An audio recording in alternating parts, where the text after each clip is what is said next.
ओम नमो भगवते वासुदेवाय। आप सभी का दिन शुभ और मंगलमय हो। भगवान नारायण की कृपा आप सभी पर सदा सर्वदा बनी रहे। इससे पहले के अध्याय में आपने सुना था कि किस प्रकार सुदेव शर्मा अपने पुत्र की मृत्यु पर जोर जोर से विलाप कर रहा था और अपने अमृत समान पुत्र को फिर से जीवित करने का प्रयास कर रहा था। इसी विषय में आगे पूछते हुए देवऋषि नारद जी ने नारायण मुनि से कहा, हे प्रभु, उसके बाद साक्षात भगवान वाल्मीकि मुनि ने राजा दृढ़धोना से क्या कहा, कृपया करके वह दिव्य कथा सुनाइए। श्री नारायण बोले, हे नारद, वे राजश्री दृढ़धोना अपने पूर्व जन्म का अद्भुत वृतांत सुनकर अत्यंत आश्चर्यचकित हो गए।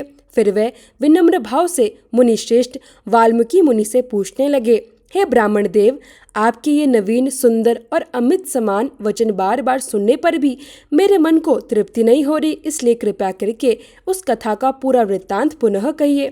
तब वाल्मीकि मुनि कहने लगे, हे जगतपति, इस प्रकार जब वह ब्राह्मण अपने पुत्र के लिए विलाप कर रहा था, तभी अचानक भयंकर गर्जना से दसों दिशाओं को गुंजित करता हुआ असमय का मेघ प्रकट हुआ। पर्वतों को कंपा देने वाले तेज स्पर्श वाली वायु चलने लगी। बिजली अत्यंत प्रचंड रूप से चमक रही थी और उसकी गर्जना से संपूर्ण दिशाएं गूंज उठी। इस प्रकार पूरे 1 मास तक लगातार वर्षा होती रही। जल से पूरी पृथ्वी भर गई, किंतु पुत्र शोक रूपी अग्नि से संतप्त वह ब्राह्मण कुछ भी नहीं समझ सका। उसने ना तो जल ग्रहण किया और ना ही भोजन किया। वह केवल हे पुत्र, हे पुत्र ऐसा कहकर विलाप करता रहा। उसी समय जो मास वर्तमान में चल रहा था वह स्वयं श्री कृष्णचंद्र का प्रिय पुरुषोत्तम मास था। बिना जाने ही उस ब्राह्मण से पुरुषोत्तम मास का सेवन हो गया। उस पुरुषोत्तम मास के सेवन से अत्यंत प्रसन्न, नए मेघ के समान श्याम वर्ण वनमाला से भूषित हरि भगवान स्वयं प्रकट हुए। भगवान के प्रकट होते ही मेघों का समूह अचानक विलीन हो गया।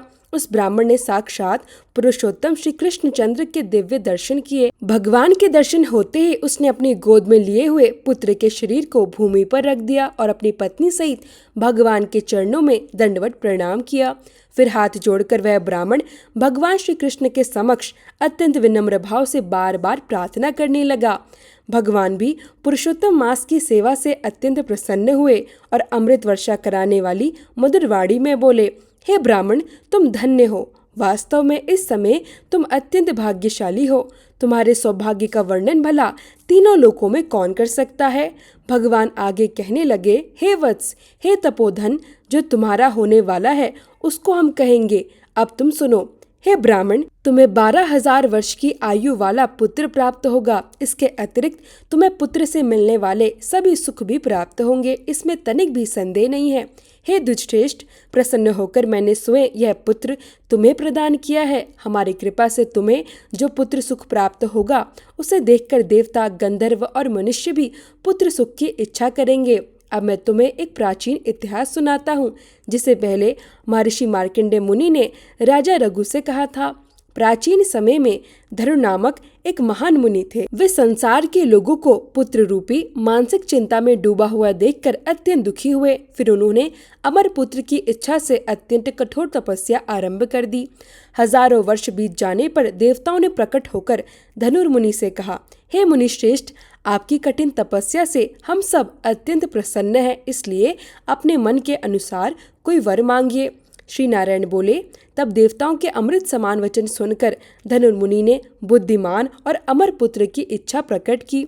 उस ब्राह्मण से देवताओं ने कहा, हे मुनि, पृथ्वी पर ऐसा कोई भी पुत्र नहीं है जो पूर्ण रूप से अमर हो। तब धनुर्मुनि कहने लगे, यदि ऐसा है तो मुझे ऐसा पुत्र दीजिए जिसकी आयु की मर्यादा बहुत लंबी हो। देवताओं ने पूछा, बताइए कैसी आयु चाहिए। इस पर मुनि ने कहा, जब तक यह महान पर्वत विद्यमान रहे तब तक मेरे पुत्र की आयु भी बनी रहे। देवताओं ने कहा, ऐसा ही होगा। इतना कहकर इंद्र आदि सभी देवता स्वर्गलोक को प्रस्थान कर गए। कुछ समय बाद धनुर्मुनि को वैसा ही पुत्र प्राप्त भी हो गया। वह बालक आकाश में बढ़ते हुए चंद्रमा के समान दिन प्रतिदिन बढ़ने लगा। 16वें वर्ष के होने पर मुनीश्वर ने पुत्र से कहा, हे वत्स, ये मुनिगण कभी भी अपमान करने योग्य नहीं है, किंतु कभी भी अपमान न करने योग्य शिक्षा देने पर भी उस पुत्र ने मुनियों का अनादर किया। आयु की मर्यादा के बल से उन्मत्त उसने ब्राह्मणों का भी अपमान किया। किसी समय परम क्रोधी महेश नामक मुनि ने विधि से शुभ फल देने वाले शालिग्राम शिला का पूजन किया। उसी समय उस बालक ने वहां आकर शालिग्राम की शिला को जल्दी से लेकर अपनी चंचलता के कारण हंसते हुए पूर्ण जल वाले एक कुएं में फेंक दिया। उसी समय क्रोध से भरे हुए दूसरे काल रुद्र के समान महेश मुनि वहां पहुंचे। उन्होंने धनुर्मुनि के पुत्र को श्राप देते हुए कहा, यह अभी मर जाए। परंतु आश्चर्य की बात यह थी कि शाप देने पर भी वह बालक नहीं मरा। तब महेश मुनि अपने मन में उसकी मृत्यु के कारण का विचार करने लगे। आखिर इसकी मृत्यु क्यों नहीं हुई?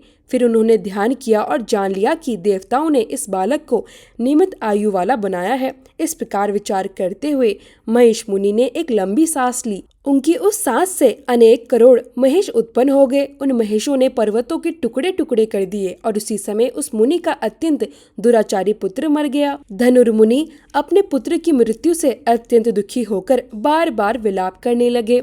बहुत देर तक विलाप करने के बाद वे पुत्र के शरीर को लेकर पुत्र शोक से अत्यंत पीड़ित होकर चिता की अग्नि में प्रवेश कर गए। इस प्रकार हठ से पुत्र को प्राप्त करने वाले भी कभी वास्तविक सुख को प्राप्त नहीं कर पाते। हे तपोधन, गरुड़ जी ने यह जो पुत्र तुम्हें दिया है, इससे संसार में तुम प्रसन्न पुत्रवान होगे। हे अनग, मैंने प्रसन्न होकर पुरुषोत्तम मास के प्रभाव से इस पुत्र को चिरस्थायी किया है और यह तुम्हें महान सुख देने वाला होगा। भगवान आगे कहने लगे, हे ब्राह्मण, पुत्र के साथ सदा गृहस्थ आश्रम के सभी सुखों का भोग करने के बाद तुम ब्रह्मलोक को प्राप्त करोगे। वहां तुम देवताओं के हजारों वर्षों तक दिव्य और उत्तम सुखों का भोग करोगे। फिर पुनः पृथ्वी पर जन्म लोगे और यहाँ चक्रवर्ती राजा बनोगे। दृढ़धनुआ नाम से प्रसिद्ध तथा सी सवारी से युक्त होकर 10,000 वर्षों तक पृथ्वी के राजा का सुख भोगते हुए इंद्र के पद से भी अधिक अखंड बल और ऐश्वर्य तुम्हें प्राप्त होगा। उस समय यह गौतमी पत्नी तुम्हारी पटरानी होगी। वह नित्य पति सेवा में तत्पर रहने वाली और अत्यंत गुणवान तथा सुंदरी नाम वाली होगी। हे ब्राह्मण, तुम्हें 4 पुत्र प्राप्त होंगे और सुंदर मुख वाली महाभागा सुशीला नाम की एक कन्या भी होगी। हे महाभाग, देवताओं और असुरों को भी जो संसार के सुख दुर्लभ है, उन समस्त सुखों का भोग करके जब तुम संसार रूपी समुद्र से पार कराने वाले श्री विष्णु भगवान को जब भूल जाओगे, तब हे ब्राह्मण, उसी समय वन में तुम्हारा पुत्र शुक पक्षी बनकर वट वृक्ष के ऊपर बैठा हुआ वैराग्य उत्पन्न करने वाले श्लोकों को बार बार पढ़ेगा। वह तुम्हें इस प्रकार उपदेश देकर सही दिशा दिखाएगा। उस शुक पक्षी के वचनों को सुनकर तुम अत्यंत दुखी मन से फिर अपने घर लौट आओगे। संसार के विषयों और सुखों को त्याग कर चिंता रूपी समुद्र में डूबे हुए हे भूसुर, उसी समय तुम्हें वाल्मीकि मुनि आकर पुनः ज्ञान प्रदान करेंगे। उनके वचनों से तुम संदेह रहित होकर इस शरीर को त्याग कर हरि भगवान के चरणों को प्राप्त कर लोगे। पति और पत्नी दोनों ही उस परम पद को प्राप्त करेंगे जिसे आवागमन से रहित कहा गया है। तुम निश्चय ही मोक्ष को प्राप्त कर लोगे। इस प्रकार विष्णु के कहने पर वह ब्राह्मण बालक उठ खड़ा हुआ। वे दोनों स्त्री और पुरुष ब्राह्मण पुत्र को जीवित और उठा हुआ देखकर अत्यंत आनंदित हो गए। सभी देवता गण भी प्रसन्न होकर आकाश से पुष्पों की वर्षा करने लगे। सुखदेव ने भी श्री हरि भगवान को और अपने माता पिता को प्रणाम किया। उस ब्राह्मण को पुत्र सहित देखकर गरुड़ जी भी अत्यंत प्रसन्न हुए। उसी समय अत्यंत चकित होकर उस ब्राह्मण ने श्री हरि भगवान को नमस्कार किया और हाथ जोड़कर हृदय में उठ रहे संदेह को दूर करने के लिए हर्ष के कारण गदगद वाणी में जगदीश्वर से इस प्रकार कहा, हे हरे, मैंने 4000 वर्षों तक निरंतर अत्यंत दुष्कर्म किए। उस समय आपने स्वयं वहां आकर मुझसे जो कठोर वचन कहे थे, हे वत्स, हमने भली भांति देख लिया है कि इस समय तुम्हें निश्चय ही पुत्र प्राप्त नहीं होगा। हे हरे, आपके उन्हीं वचनों के विपरीत जाकर मेरे मृत पुत्र को पुनः जीवित करने का क्या कारण है?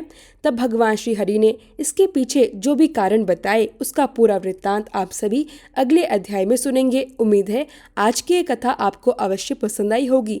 अगर पसंद आए तो प्लीज वीडियो को लाइक करें।